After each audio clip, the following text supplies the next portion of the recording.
Hello students, today our topic is Kirchhoff second law. Kirchhoff second law. देखिए last lecture में हमने first law किया था, जो नहीं देखा तो आप डिस्क्रिप्शन में इसका लिंक मिल जाएगा, तो आप वहां से देख सकते हैं। ठीक है, तो किरचॉफ सेकंड लॉ को बच्चों हम लूप थ्योरम भी बोलते हैं या लूप रूल भी बोलते हैं। ठीक है, और इसको हम वोल्टेज लॉ भी बोलते हैं, वोल्टेज लॉ।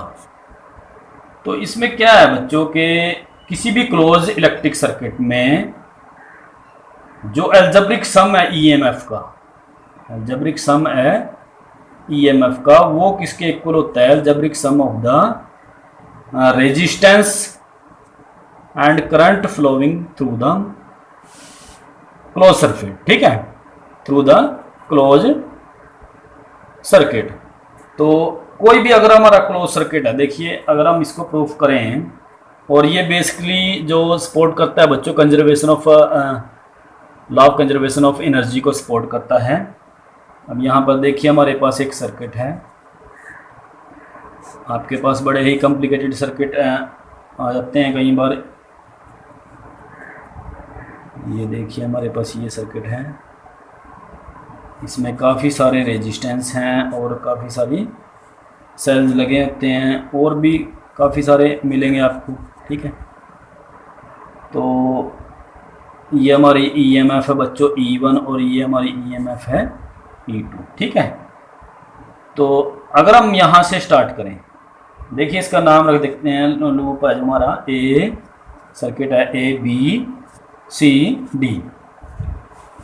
तो जैसा बच्चों देखिए यहाँ पर एक तो साइन कन्वेंशन आपने याद होनी चाहिए। साइन कन्वेंशन का मतलब क्या है कि जैसे हम सेल से चलेंगे, ठीक है, सेल करंट की डायरेक्शन को शो करेगा। जैसे अब अगर मैं मान लेता हूँ I1 करंट यहाँ से ड्रा होता है, तो I1 करंट ड्रा होता है, तो ये रेजिस्टेंस हमारा R1 है सपोज करो। ठीक है, तो सेम डायरेक्शन है, अगर हम सेम डायरेक्शन में जा रहे हैं और काउंट हम अपोजिट डायरेक्शन में कर रहे हैं उसको। ठीक है, मान लिया हमारे लूप की डायरेक्शन क्या है बच्चों, लूप की डायरेक्शन भी वही है और करंट की डायरेक्शन भी वही है। तो हम क्या करेंगे, जो प्रोडक्ट होगा हमारा ये I1 R1 का, यानी कि जो पोटेंशियल होगा यही होता है ईएमएफ, यही इसी को हम ओम्स लॉ कहते हैं बच्चों। यहाँ पर हमने ई ले रखा है। ठीक है, तो सेल से पोटेंशियल जाती है, ये सेल की बच्चों ईएमएफ होती है, बैटरी की पोटेंशियल होती है। ठीक है, तो यहाँ पर क्या है कि अगर हम सेम डायरेक्शन में जाते हैं, करंट की डायरेक्शन में चलेंगे, करंट की डायरेक्शन में बच्चों चलेंगे, तो हमारा जो वैल्यू आएगी पोटेंशियल की वो पॉजिटिव आएगी। अगर अपोजिट चलेंगे तो वैल्यू कैसे आएगी? नेगेटिव आएगी। सिंपल तरीका है बिल्कुल। ठीक है, अभी देखिए करके देखते हैं इसको। यहां से ये डायरेक्शन होगी, अब ये करंट यहाँ आया बच्चों, फिर इस डायरेक्शन में जाएगा। अब ये अगर हमारा रेजिस्टेंस R2 है, तो इसके अक्रॉस जो करंट आएगा वो I2 आएगा। ठीक है, अब यहां से आने के बाद ये करंट इस डायरेक्शन में जाएगा।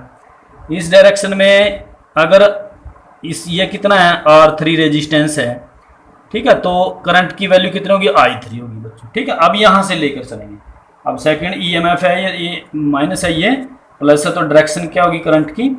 नेगेटिव टू पॉजिटिव होगी। ठीक है, तो ये कितना है बच्चों इसका रेजिस्टेंस, सपोज करें ये 3 था, ये 4 मान लेते हैं, और करंट की डायरेक्शन यहाँ पर I4 मान लेते हैं। अब ये सेम डायरेक्शन रहेगी करंट की। ठीक है, तो यहाँ पर करंट कितना आएगा बच्चों? यहाँ पर हम I5 लेंगे और रेजिस्टेंस की वैल्यू कितनी आएगी? R5। ठीक है बच्चों, ये सर्किट बिल्कुल आपके समझ में आना चाहिए। अब देखिए इसको हम कैसे करते हैं आगे। तो सबसे पहले हम लूप लेंगे बच्चों, सर्किट जो हमारा ABCA, तो हम यहाँ लिखेंगे इन सर्किट ABCA। तो ABCA में देखियो अगर हम चलें बच्चों यहाँ सेल से चलें, हम कोई जरूरी है हमने A से चलना है। ठीक है, आपकी मर्जी है, हम सेल से चलेंगे, B से चलेंगे हमें। तो यहाँ से अगर हम चलेंगे तो जो E की वैल्यू है, ये E की वैल्यू है।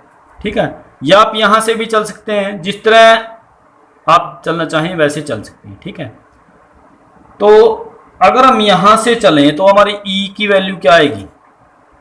E की वैल्यू हमारी क्या आएगी? प्रोडक्ट ऑफ द रेजिस्टेंस और करंट देखना हमने। आप इस डायरेक्शन में चलें चाहे इस डायरेक्शन में चलें। अगर मैं मानूँ तो हमारे करंट की डायरेक्शन ये है, ठीक है, ये करंट की डायरेक्शन है। तो यहाँ से चलेंगे हम बच्चों, तो यहाँ पर I1 R1 प्रोडक्ट क्या है, इलेक्ट्रिक करंट और रेजिस्टेंस का I1 R1 है। तो ये हमारे पॉजिटिव रहेंगे ना, क्योंकि करंट की डायरेक्शन भी सेम है। यहाँ अब I2 पे आ जाओ, ये भी हमारे प्लस में रहेंगे, I2 R2, ये भी प्लस में रहेंगे। ये कितना हो जाएगा बच्चों, I3 और R3, ठीक है। तो समझ में आया यहाँ तक। अब ये हमारी क्या हो जाती है, फर्स्ट इक्वेशन हो जाती है, ठीक है। अब हम सेकंड लेके चलते हैं। देखिए यहाँ लेंगे हम इन सर्किट, क्लोज सर्किट। अगर हम ये सर्किट लें, देखो ADCA,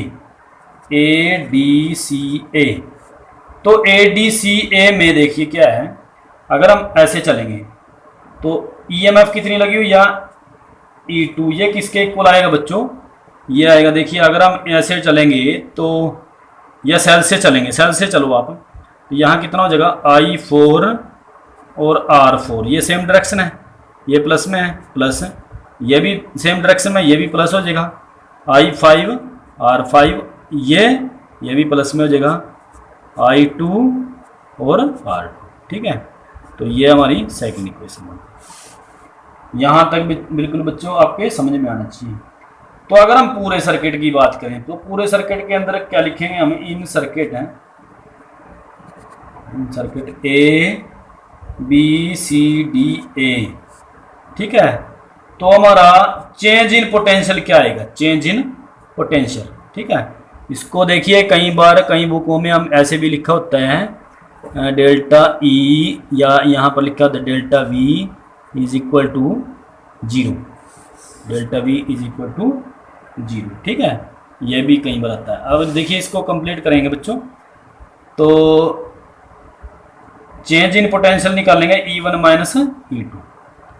तो E1 की वैल्यू क्या है हमारी, ये है, ये कितनी है, I1 R1 plus I2 R2 plus I3 R3 minus, ये माइनस में हो जाएगी I4 R4, ये भी माइनस में हो जाएगा I5 R5, और ये माइनस में हो जाएगा I2 R2। तो ये कैंसिल हो जाएगा बच्चे हमारे, ठीक है।